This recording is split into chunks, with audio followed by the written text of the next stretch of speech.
Central Vista redevelopment project के अंतर्गत common central secretariat बनाया जा रहा है। कॉमन सेंट्रल सेक्रेटेरिएट में टोटल 10 बिल्डिंग्स बनेंगे। इन बिल्डिंग्स में भारत सरकार के अंडर काम करने वाले टोटल 51 मिनिस्ट्रीज का ऑफिस होगा।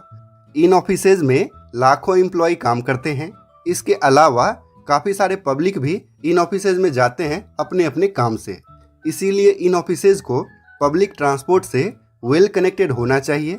पहले प्लान किया गया था कि इन ऑफिसेज को पब्लिक ट्रांसपोर्ट से कनेक्ट करने के लिए अंडरग्राउंड सबवे बनाया जाएगा और उसमें इलेक्ट्रिक व्हीकल्स चलेंगी, लेकिन अब यहाँ पर मेट्रो चलाने की योजना है। सेंट्रल सेक्रेटेरिएट बिल्डिंग्स को मेट्रो से कनेक्ट करने के लिए एक मेट्रो का लूप कॉरिडोर बनाया जाएगा। 28 फरवरी को मेट्रो भवन में डीएमआरसी और सीपीडब्ल्यूडी के बीच एमओयू साइन हुआ था। डीएमआरसी के द्वारा कहा गया कि इस मेट्रो कॉरिडोर में पीक आवर्स में लगभग 20,000 पैसेंजर ट्रैवल करेंगे। जल्द ही इस कॉरिडोर के लिए सर्वे और डीपीआर का काम स्टार्ट होगा। इस पूरे कॉरिडोर की लेंथ होगी लगभग 3 किलोमीटर और इसमें टोटल 4 मेट्रो स्टेशन बनाने का प्लान है। ये पूरा कॉरिडोर अंडरग्राउंड होगा, लेकिन हॉरिजॉन्टल और वर्टिकल अलाइनमेंट यानी कि प्लेटफॉर्म कैसा होगा, कितना बड़ा होगा, ये सब डीपीआर बनने के बाद ही क्लियर हो पाएगा। सेंट्रल विस्टा प्रोजेक्ट को सीपीडब्ल्यूडी मैनेज कर रही है, इसीलिए मेट्रो कॉरिडोर में सिविल वर्क सीपीडब्ल्यूडी करेगी, जबकि फिनिशिंग और सर्विसेज वर्क डीएमआरसी के द्वारा किया जाएगा। सेंट्रल विस्टा प्रोजेक्ट में सेंट्रल सेक्रेटेरिएट की बिल्डिंग को कनेक्ट करने के लिए बनने वाला ये मेट्रो लूप कॉरिडोर गुड़गांव के साइबर सिटी में बने रैपिड मेट्रो की तरह ही होगा। रैपिड मेट्रो भी स्टार्टिंग में डीएलएफ की ऑफिस बिल्डिंग्स को कनेक्ट करने के लिए बनाया गया था, तो इस लूप कॉरिडोर के बनने से सेंट्रल विस्टा में मेट्रो की अच्छी कनेक्टिविटी हो जाएगी। तो चलिए अब जानते हैं कि कॉमन सेंट्रल सेक्रेटेरिएट का क्या अपडेट है। कॉमन सेंट्रल सेक्रेटेरिएट का कंस्ट्रक्शन करेगी एल&टी कंस्ट्रक्शन। राजपथ के दोनों तरफ 4 अलग अलग प्लॉट पर टोटल 10 बिल्डिंग्स बनाया जाएगा।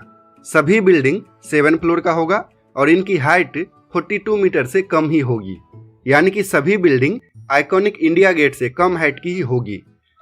लेकिन इन बिल्डिंग्स को बनाने के लिए कुछ पुराने बिल्डिंग्स को भी तोड़ा जाएगा। तो चलिए पहले देखते हैं कि सेंट्रल विस्टा प्रोजेक्ट के लिए कौन कौन से बिल्डिंग को तोड़ा जाएगा। तो ये है इसकी पूरी list. Annexe building of national archives, Indira Gandhi national centre for the arts, Jawaharlal Nehru Bhavan, national museum, विज्ञान भवन, वाइस प्रेसिडेंट्स रेसिडेंस, कृषि भवन, निर्माण भवन, शास्त्री भवन, उद्योग भवन, वाणिज्य भवन और रक्षा भवन। इनमें से कुछ बिल्डिंग्स को बाद में डिमोलिश किया जाएगा, लेकिन ज़्यादातर बिल्डिंग्स को कॉमन सेंट्रल सेक्रेटेरिएट के लिए ही तोड़ा जाएगा। तो लेटेस्ट अपडेट ये है कि इन बिल्डिंग्स को तोड़ने का काम लगभग कंप्लीट होने वाला है और उम्मीद है कि नेक्स्ट मंथ से कॉमन सेंट्रल सेक्रेटेरिएट बिल्डिंग का कंस्ट्रक्शन स्टार्ट हो जाएगा। तो सेंट्रल विस्टा रीडेवलपमेंट प्रोजेक्ट में सबसे पहले न्यू पार्लियामेंट बिल्डिंग का कंस्ट्रक्शन स्टार्ट हुआ टाटा प्रोजेक्ट्स के द्वारा। फिर सेंट्रल विस्टा एवेन्यू यानी कि राजपथ का रीडेवलपमेंट स्टार्ट हुआ सापुरजी पालोनजी के द्वारा। और अब कॉमन सेंट्रल सेक्रेटेरिएट का कंस्ट्रक्शन स्टार्ट हो रहा है एल&टी के द्वारा। और इन सभी बिल्डिंग्स को मेट्रो से कनेक्ट करने के लिए मेट्रो का एक लूप कॉरिडोर भी बनाया जाएगा।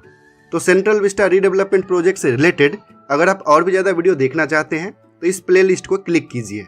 अगर आपको ये वीडियो इन्फॉर्मेटिव लगा तो इसे लाइक कीजिए, कमेंट कीजिए और दूसरों के साथ भी शेयर कीजिए। और अगर अभी तक आपने इस चैनल को सब्सक्राइब नहीं किया है तो ऐसे इन्फॉर्मेटिव वीडियो देखने के लिए पापा कंस्ट्रक्शन को भी सब्सक्राइब कर लीजिए।